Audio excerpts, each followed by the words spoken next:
Ngayon ay mag-inject tayo ng B-complex sa ating mga alagang kambing para dagdag laban sa sakit. Ito yung B-complex na inject natin. Tapos mag-inject na rin tayo dito ng iron. Yan. So itong mga gamot natin dito ay from Zoe and Zeo. Meron tayong vitamin A, D, E, DCM para sa mga buntis. Siyempre meron tayo dito yan, other ADE, amoxicillin trihydrate para sa mga bacterial infection. Ang ating mga alagang kambing, DCM ulit. Tylosin para sa ubo-ubo, sa mga sugat. Tylosin para sa mga sugat natin mga kambing. Tapos meron tayo dito itong bromoxin hydrochloride para sa mga kambing natin na may mga ubo at sipon, lagnat. Ito namang Biogenta drop para naman sa mga kambing natin na merong pink eye. Tapos yan, Gentian Violet para sa mga kambing natin na mayroong mga sugat, anti-infection. Tapos may mga syringe tayo dito. Mga syringe pa tayo. So ito yung mga disposable syringe. Yan, so ito lang muna i-inject natin, itong iron dextran at itong B-complex. Pakita ko na rin dito yung iba nating mga gamot na ginagamit. So meron tayo ditong Bitmin Pro ng Bitmin Pro 357 ng Battlecock. Yan, meron tayong Egg 1000. Ito naman yung ating ginagamit na pampurga sa ating mga alagang kambing, Penbendazole. At bukod dyan ay gumagamit din tayo nito, itong Pepe Dewormer ng Battlecock. Yan, Pepe Dewormer ng Battlecock. So ginagamit natin yung dewormer dito sa ating mga alaga. So ito ay pwede sa iba't ibang uri ng hayop tulad ng kambing, baboy, kalabaw, baka, aso, manok. Ang Pepe Dewormer. Siyempre, meron tayo itong Sulfur QR para sa mga manok natin na may mga sipon. Meron tayo itong Primoxil. Siyempre, hindi mawala ang Bitmin Pro. Yan, Bitmin Pro. Tapos meron tayo itong Bitmin Pro na water soluble na liquid. Yan yung mga gamit natin vitamins dito. Yan. Tapos meron din tayo dito, ito naman yung pang supplement natin galing sa Zoe and Zeo. Pang supplement natin para sa mga kambing natin na may magatas. Yan, ito yun. Ito naman yung gatas. Ito gatas ng kambing. Kompleto tayo dito ng gamit. So ngayon, mag-inject tayo nitong iron dextran at saka B-complex sa ating mga kambing. So mag-inject tayo dun sa mga bisiro natin at dun sa mga bower nating kambing. So, let's go.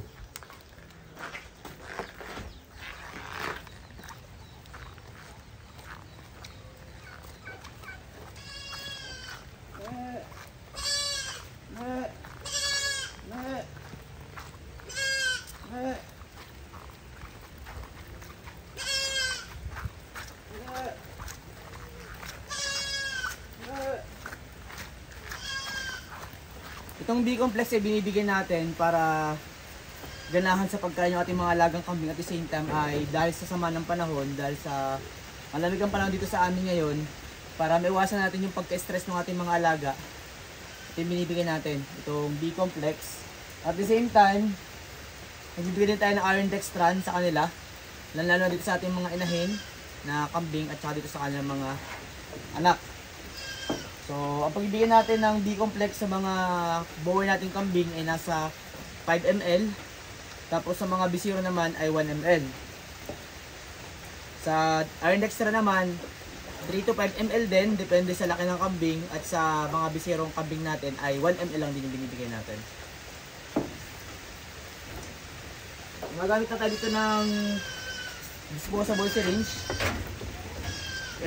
Mag-inject tayo dun sa ating isang kambing na ating blackhead bower ng iron dextral. Sa mga katanong kung pwedeng pagsabayin yung vitamins, so pwede naman. Pwede nyo pagsabayin yung itong iron at saka itong vitamin B complex. Wala namang problema dun. Tapos kung hindi pa kayo sanay mag-inject, much better na kung meron kayong katulong para hindi kayo mag-alangan. So tuturuan ko din kayo kung paano mag-inject. So kailangan tanggalin muna natin yung hangin sa loob ng syringe. Yan, kapag wala ng hangin, baliktarin lang natin kasi madali na yung hilahin.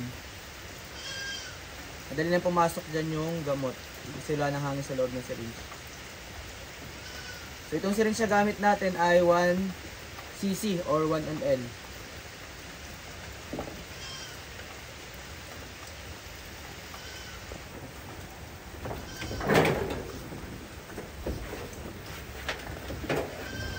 Ito yung ating isang kambing na magwa 1 month old. Nag-inject tayo sa kanya ng iron. So kapag ganitong maliit pa lang, pag-inject natin ay sa may pigi. So mabilisan lang.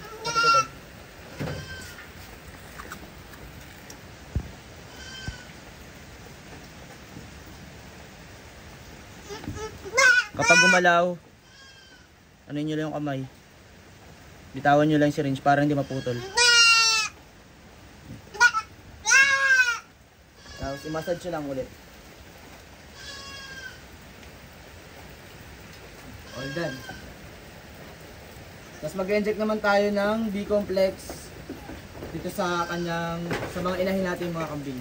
Sa mga inahin naman natin na kambing, gagamit tayo ng itong 5cc na syringe or 5 ml.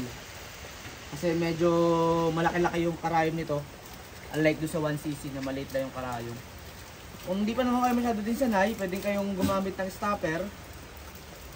Kasi syempre baka maitusok nyo yung buong karayom. Masakit din nyo sa mga kambing natin. Kaya kung hindi pa kayo masyadong sanay, pwede kayong gumamit ng stopper. Pwede nyo gamitin stopper itong pinakapantaklob na inyong syringe. Pero sanayan lang din naman ang pag-inject.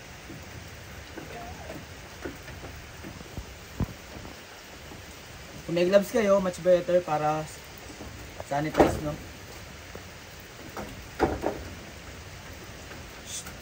Uy! Tanggalin natin yung hangin.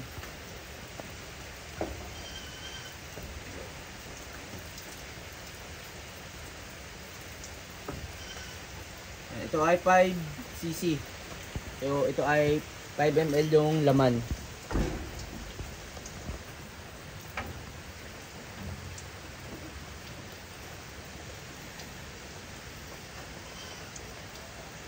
Hintayin lang natin mapuno.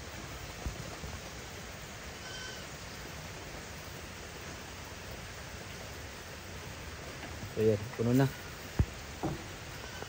Papansin nyo, sobrang haba na itong syringe niya. Para matanggal yung mga bubbles, kailangan natin i-push.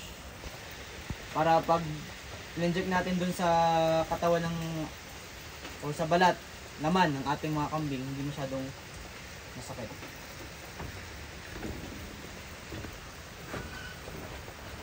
So sa mga ganito naman na adult na kambing, sa mga ganitong malalaki ng kambing, ang pag-inject naman natin ay sa may leeg. Ito ay medyo mahirap. Ito yung pinakamahirap sa lahat na inject dahil sobrang lumalaban siya. So ganun pa rin.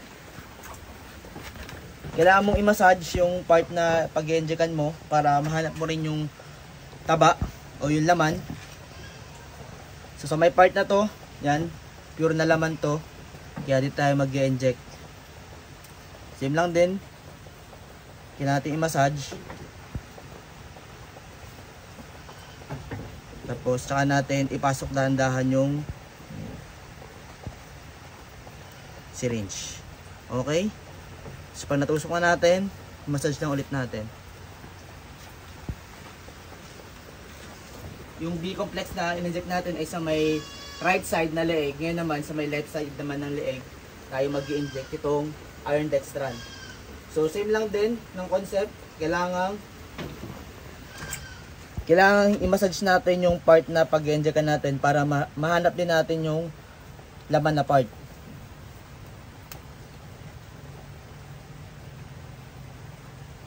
Mapansin nyo, hindi naman talaga totally nakalubog yung syringe. So, itong ating iron ay 3 ml lamang yung ating binigay. Yan, tapos i-massage lang ulit natin. Wala lang kasimple. Natatakot mag-inject ng inyong mga kambing. Sana yan lang din yan. Kahit ako noong una, takot din ako mag-inject. Pero kailangan natin matutunan yung mga bagay nito para sa ating mga alaga. Dahil wala namang wala tayong kilala na vet na malapit na mapupuntahan para sila yung mag-inject. Kaya self-learning talaga yung kailangan pag mag-aalaga tayo ng mga kambing. So ngayon, itutuloy lang natin yung pag-inject. So pinakita ko lang din sa inyo kung paano tayo nag-inject ng mga kambing natin. At napakadali naman yung matutunan. Basta kayo ay willing na gawin yon. Huwag kayo matakot. Kalma lang kayo. Habang nag-inject kayo ng syringe dun sa inyong kambing, ay huwag kayo mabibigla na kapag pumalag o pumaltok yung kambing ay ilalaban nyo yung syringe. Kapag ganun yung ginawa nyo, baka posible na maputulong kayo ng syringe, problema pa yon. Kaya kung kapag dumaban yung kambing o pumalag, bitawan nyo lang yung syringe. Kung malaglag yung syringe, okay lang, tusok lang kanyang panibago, wala namang problema yon. So kahit naman talaga sa mga vet, nakakaranas din sila talaga na yung mga kambing ay umipiyagak talaga, umiiyak. Normal lang yun. Kahit naman sa tao, umiiyak kapag natuturuan. Tsaka, yun nga, sabi ko sa inyo yung pag-i-inject na may natututunan. Kaya, huwag kayong matakot. Subukan nyo lang.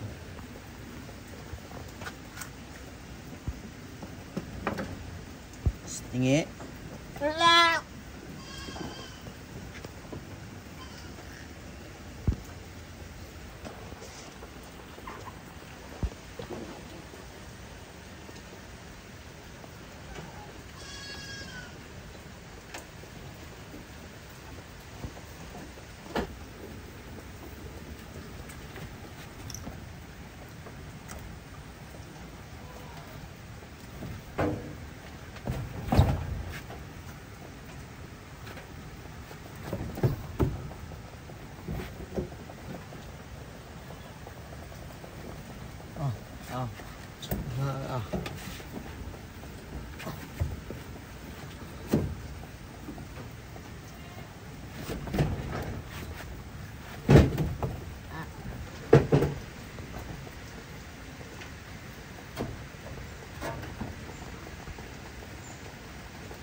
At sana ay naging malaking tulong sa inyo itong ating vlog na ito sa journey nyo bilang nag-aalaga ng kambing.